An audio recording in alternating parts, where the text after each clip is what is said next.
kamakailan lamang, nag-inspeksyon ako sa naging epekto ng habagat ng bagyong Krising, Dante at Emong.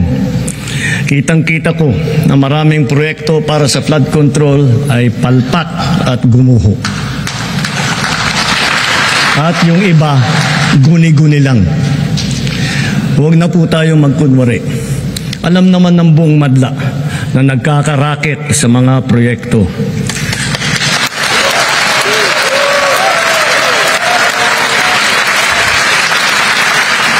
Mga kickback, mga initiative, errata, SOP, for the boys. Kaya sa mga nakikipagsabwatan upang kunin ang pondo ng bayan at nakawin ang kinabukasan ng ating mga mamamayan, mahiya naman kayo sa inyong kapwa Pilipino. Mahiya naman kayo sa inyong kapwa Pilipino. Mahiya naman kayo sa inyong kapwa Pilipino.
Flood control, Nepo babies.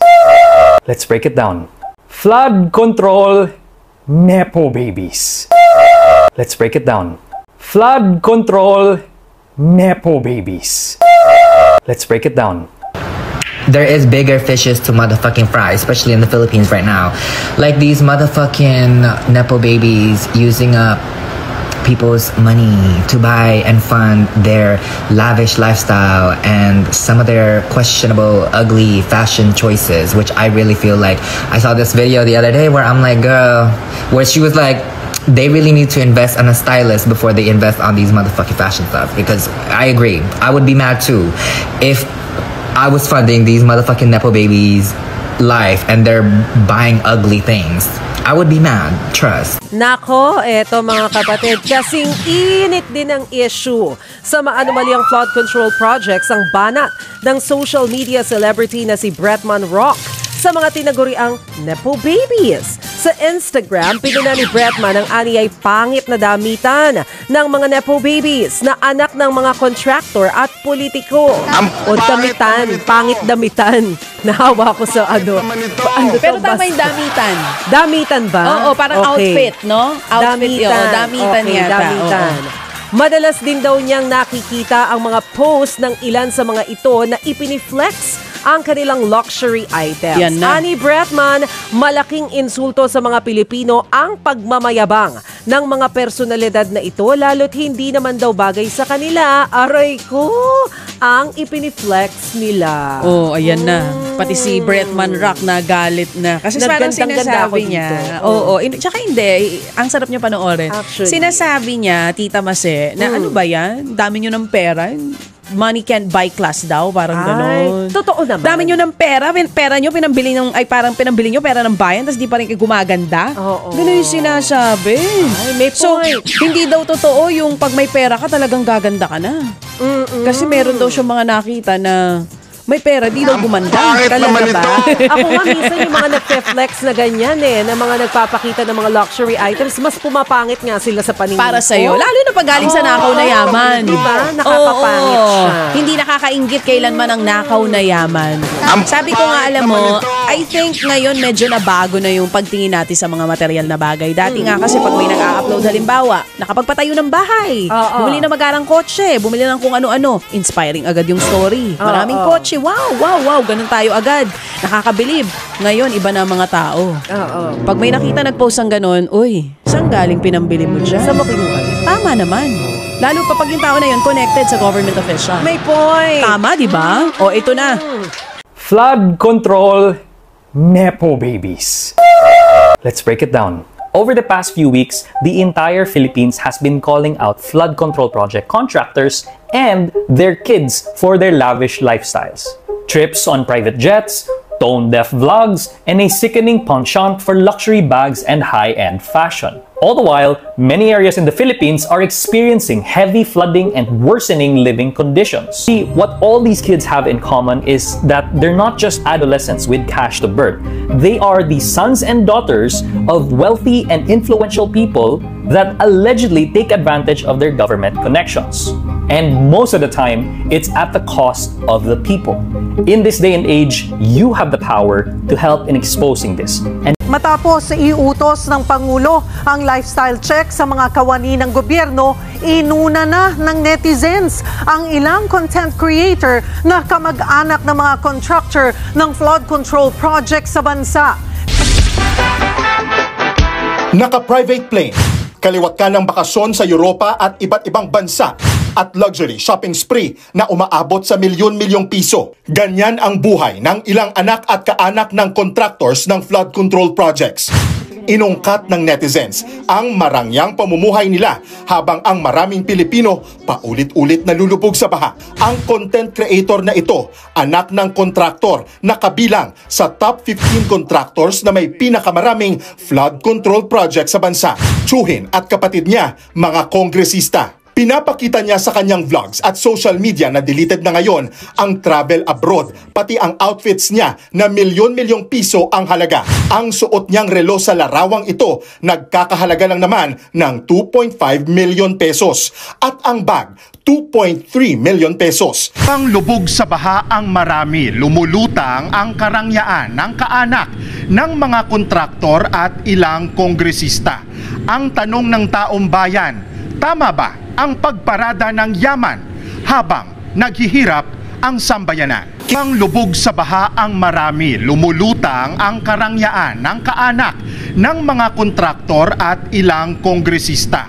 Ang tanong ng taong bayan, tama ba ang pagparada ng yaman habang naghihirap ang sambayanan?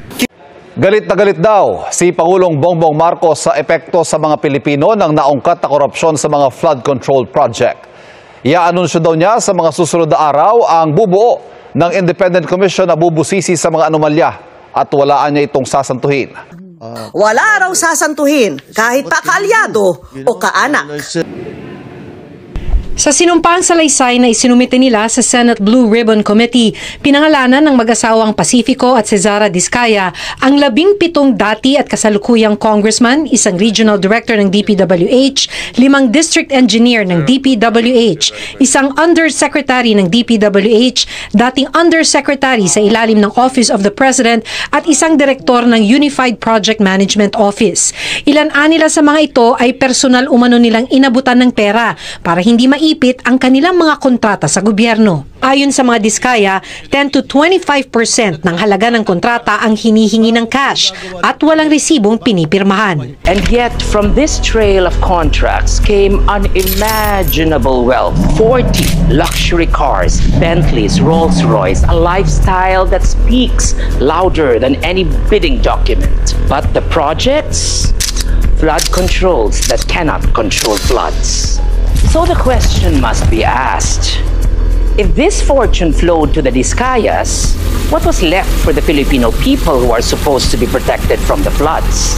The Bureau of Internal Revenue must pry open their tax books, and the DPWH must be held to account for tolerating margins that made contractors billionaires while leaving citizens knee-deep in water.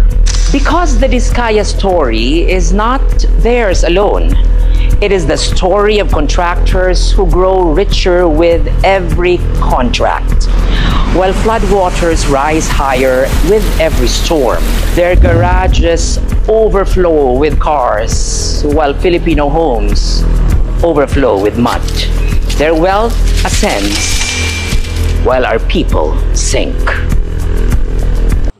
Kamakailan, ang Pangulo mismo ang nakabuking ng mga ghost flood control project sa Bulacan na nabayaran na ng buo ng pamahalaan pero wala ni isang bakas at mistulang guni-guni lamang. Kung hindi guni-guni, substandard naman ang ilang proyekto na nadudurog agad ng inspeksyonin ng Pangulo. Lumabas din ang mga marangyang pamumuhay ng ilang mga kontraktor, pati na ng ilang district engineer, ng ilan umamin pang panay-panay ang pagkakasino. Sa laki at lawak ng nabunyag na mga katiwalian sa mga flood control project, tanong ko sa Pangulo, hindi nga bakit maging ganitong ka-massive yung corruption?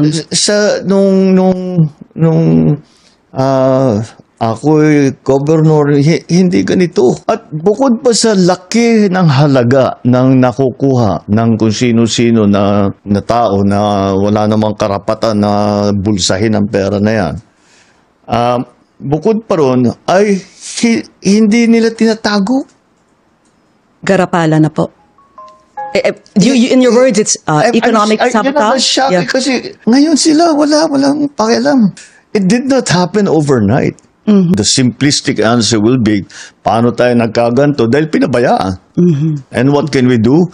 What we can do is to find out how this happened, who are the people that are involved, make them answerable for their wrongdoing, and fix the structure so this is not allowable. Okay. That's the word that I think that it became allowable. Okay lang. Yes. Hindi problema yan. Hindi krimen yan. Sige lang. But to the level na 30% na lang yung naiiwan sa mga proyekto, astounding yun. That's the part that talagang hindi ako makatulog pag iniisip ko. Paano tayo nagkaganto? I would think it's heartbreaking when you see all these Filipinos working so hard, tapos on the flip side, nakikita ko nyo yung massive corruption na nangyayari. No? I mean... no, I'm not disheartened. I'm not disappointed. I get very, very angry. How can you do this to people that have worked every day of their lives? Walang ginawa ito kundi magtrabaho. Nagsakripisyo ng mahirap for very little. Kukunin nyo pa sa kanila yon para bumili ng Rolls Royce? You're teary-eyed. Yes, because I'm very upset. No, because I see people having a hard time. And and they don't deserve it. Mabuti mga kumasamang tao yan. Dapat parusahan. Hindi naman eh. Ba't mo paparusahan? Para magpayaman ka? That makes no sense to me. Who's more important? To me, is the Filipino citizen. Nobody is more important than Filipinos. Who's more important? To me, is the Filipino citizen. Nobody is more important than Filipinos.